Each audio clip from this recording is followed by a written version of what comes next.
연예인들 어떻게 이러고 사냐? 야, 이 자식들.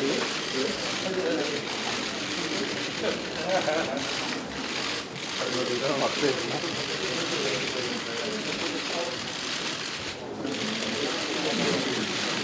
정부와 공동과 경제협력 연구는 1차 정책 토론회를 시작하겠습니다. 저는 사회를 맡은 이현주 의원입니다.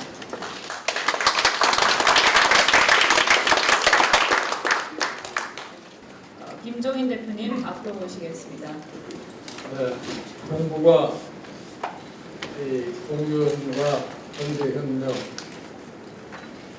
이게 아마 오늘 여러분들의 호의를 기대고 정부와 이 경제협력에 공존을 하려면 정부라고 하면 결국은 세 나라가 주축이 된다고 생각합니다. 중국, 한국, 일본 이렇게. 그러면 이 세 나라가 과연 협력이 의도되는 대로 이루어질 수 있겠느냐 그런 거를 생각을 해보고요. 이 중국이라고는 너무 거대한 국가가 옆에 있어가지고서 그게 쉽사리 되지 않지 않나 하는 이런 생각입니다. 최근에 와가지고서 동북아의 신냉전 시대가 도래하는 게 아니냐 하는 이런 우려를 하시는 분들이 많습니다. 또 50년대, 60년대, 70년대 오는 방 불안파에서 소련과 미국 사이에 있어서 냉전 시대가 들어갔다가 1990년대에 와서 소련이 몰락함과 동시에 그쪽의 냉전 시대는 사라졌습니다.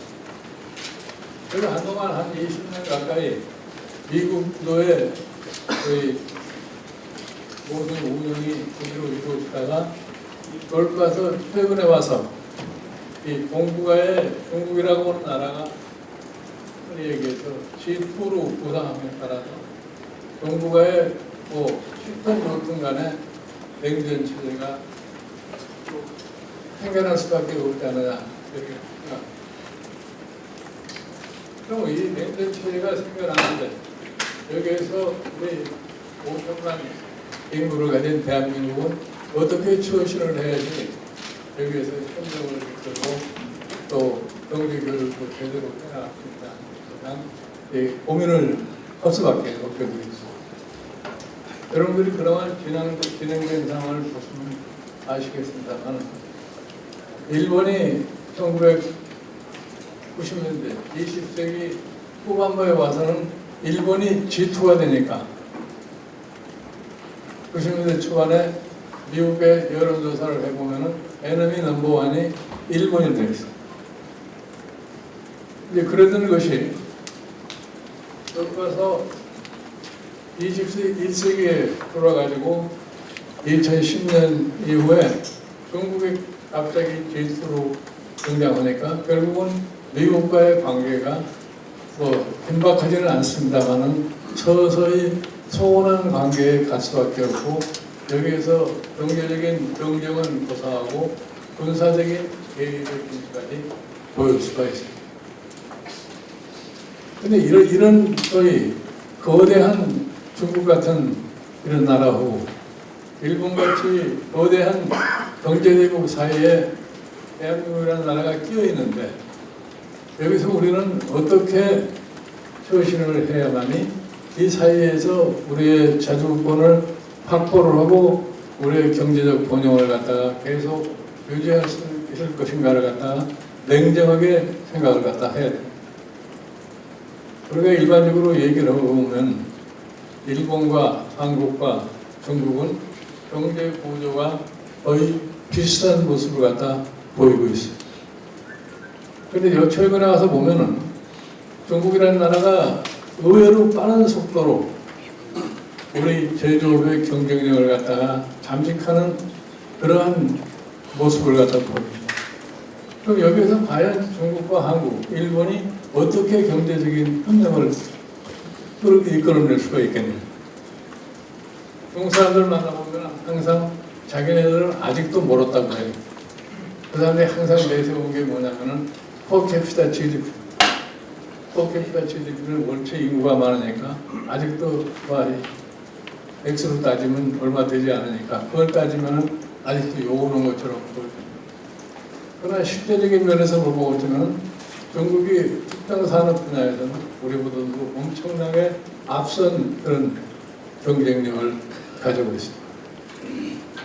그런데 교묘하게도 미국이 일본에 대해서 가했던 소위 경제적인 압박이 중국이 G2가 된과 동시에 그 압박을 슬그머니 취소를 해가지고도 소위 말하는 아베노믹스가 그간에 무슨 성공이나 하는 듯이 그렇게 보였던 겁니다.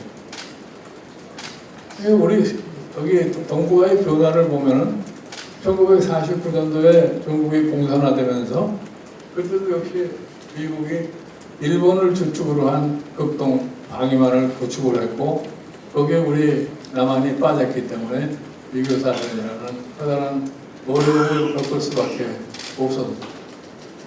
그러니까 우리가 이 점을 굉장하게 잘 발판을 해야 됩니다. 우리가 감정적으로 뭐 얘기를 한다고 해서 우리 국익에 도움이 된다고 저는 생각합니다. 그래서 우리가 지금 현재 이 동북아에서 진행되는 상황, 지금 우리들 얘기해서 그렇게 얘기를 해요. 이제는 불합화해서 모든 소위 국가들이 아시아 쪽에 발판을 만들려고 노력한다고 그렇게 얘기해요. 불합화에서 가장 막강한 경제력을 자랑하는 지금 독일이 러시아와 협력을 해서 이 극동에 어떻게 발을 붙이냐 하는 이러한 시도를 갖다가 하고 있는 걸로 제가 알고 있습니다. 우리가 여기 이런 틈바구 내에서 지금 이 극동에서 진행되고 있는 그 바람을 어떻게 슬기롭게 타느냐. 여기 우리나라의 앞으로의 경제의 전망도 달라질 수 있다고 봅니다. 제가 사실 1990년에 탄소 수교를 하면서 당시에 시베리아의 개발을 위한 MOU를 거의 다 만들어 놨는데 그게 결국은 그 이후에 지속이 되지 않았기 때문에 좋은 기회를 우리가 상실해 버렸습니다. 지금이라도 지금 이 러시아라는 나라는 중국이 자기네 시베리아의 영토에 들어와서 너무나 많은 경제력을 축적하는 것을 원치를 않습니다. 그리고 이 일본에 대해서도 상당한 회의를 갖고 있는 그러한 입장이기 때문에 우리가 앞으로 러시아에 관련한 외교를 어떻게 잘 이끌어가느냐에 따라서 시베리아 개발에 참여함으로써 우리가 이 남북 관계에도 이 정도 솜통을 풀 수 있는 그러한 계기가 마련되지 않을까 생각합니다. 아무쪼록 오늘 여기 동북아 협력의 경제 협력과 관련해서 토의를 하신다고 그러니까 좋은 결과가 도출될 수 있기를 바랍니다. 감사합니다. 김태년 김부겸 수고였습니다. 저희 토론이 만들어지고 나서 연구 모임이 만들어지고 첫 번째 열리는 토론인데 김정인 대표님을 비롯해서 많은 의원님들 함께해 주셔서 많은 또 청중들 함께해 주셔서 감사드립니다. 언론인들도 많이 오셨는데 네, 감사합니다.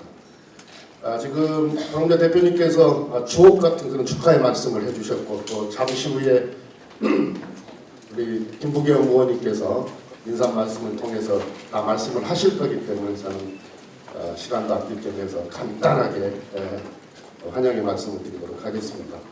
지금 한반도의 평화가 대단히 위협받고 있습니다.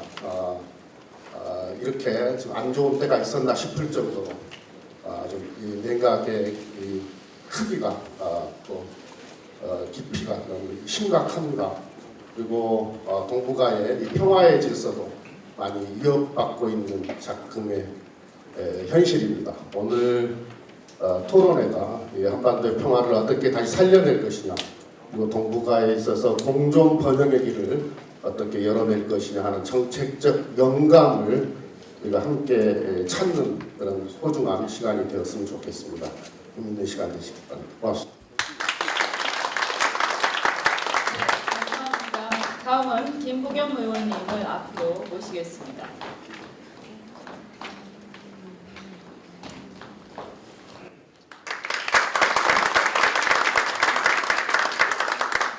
우리 김태년 의원님이 예결위 간사님이시기 때문에 제가 잘 모셔야 내년에 지역구에 좀 예산을 더 주실까 해서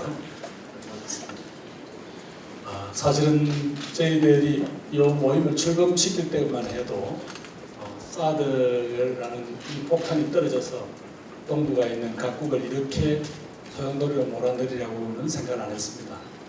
저희들 생각에는 결국은 이 경제 협력을 통해야만 결국은 각 나라가 전쟁이라는 이 최악의 상황, 평화의 유지라는 국가 목표 자체를 상실하지 않을 것 같다. 그래서 아까 우리 김종인 대표님 말씀하신 이런 식으로 한때 다 세계에 대해서 자기 발언권을 가졌던 나라들이 서로 공존할 수 있는 토대가 뭐가 있을 것이다. 그런 와중에 중국은 1대1로 유상을 발표를 해서 자신들의 국가적인 국가 목표를 지금 갖고 있고, 또 많은 사람들이 최근에 북극 항로가 열림으로 해서 동북아시아의 물류와 유럽의 연결, 또 그것이 갖는 여러 경제적 이익에 대해서 이야기를 하기 시작했습니다. 그래서 이걸 어떻게든 한번 잘 겪어보면 그래도 이 지역에 있는 중국이라든가 일본, 러시아, 대한민국 외에 결국은 고립된 섬처럼 남아있는 북한을 바로 자연스럽게 이 국제사회의 경제 흐름에 동반시킬 수 있을 것이다. 그런 걸 통해서 지금 현재 거의 외톨이처럼 핵 개발, 또 미사일 능력 개발에만 몰두하고 있는 북한 정권으로 하여금 국제사회가 좀 긍정적인 신호를 보낼 수 있는 그런 어떤 계기를 만들고 싶었습니다. 여러 가지로 참 힘이 되지만 저희들은 최근에 사드 배치 정국을 둘러싸고 대통령께서 자꾸 대안을 내놓으라고 이야기를 하시는데, 대안은 북한이 전쟁이라든가 핵에 대한 유혹을 가능한 놓도록 하는 게 대안 아닙니까? 그래서 저희들은 이 북한으로 하여금 그런 의지를 꺾게 하는 여러 가지 다양한 형태의 국제적인 노력을 해보자. 그 중에 하나는 아마 국제적으로 북한 정권에 대해서 안전에 대한 어떤 형태의 긍정적 신호를 것이고, 또 하나는 결국 경제 협력을 통해서 북한의 미래를 터주는 게 겁니다. 최근에 언론들이 조심스럽게나마 북한 제재 국면이 어느 정도 판단이 끝나면 또 다른 대화라는 또 다른 트랙을 깔 필요가 있다는 그런 글들이 전문가의 견해를 통해서 나오기 시작합니다. 저희들은 언제까지나 이렇게 강대강으로 북한 정권 붕괴론만 자꾸 이렇게 퍼뜨리는 것은 정직하지 못한 그런 태도라고. 그런 점에서 사드 문제에 대해서 이렇게 많은 정치인들이 이 문제를 가지고 왜 청와대만 가지고 이렇게 끙끙거리느냐. 공론을 붙이기가 어려우면 여의도 국회에서 한번 토론하게 해라. 이미 뭐 국가기밀도 아니고. 그리고 그 과정에서 중국, 북한, 또 일본과 미국 등등에 대해서 대한민국이 가고자 하는 방향이 뭔지를 정확한 사인을 보내고 싶다. 거기서 뭔가 한번 해결의 신발을 찾아보자는 게 저희들의 고민입니다. 오늘 이렇게 귀한 시간 주신 여러분 감사드리고요. 특히 김현기 교수님, 또 오늘 발표자 연 박사님 한번 하고 고맙습니다. 여러분들이 던져주시는 그 한마디 한마디를 저희들이 잘 새기고 여의도에 있는 다른 동료 의원님들한테 전해서 오늘 토론이 그런 어떤 논의가 촉발되는 계기가 됐으면 좋겠습니다. 고맙습니다.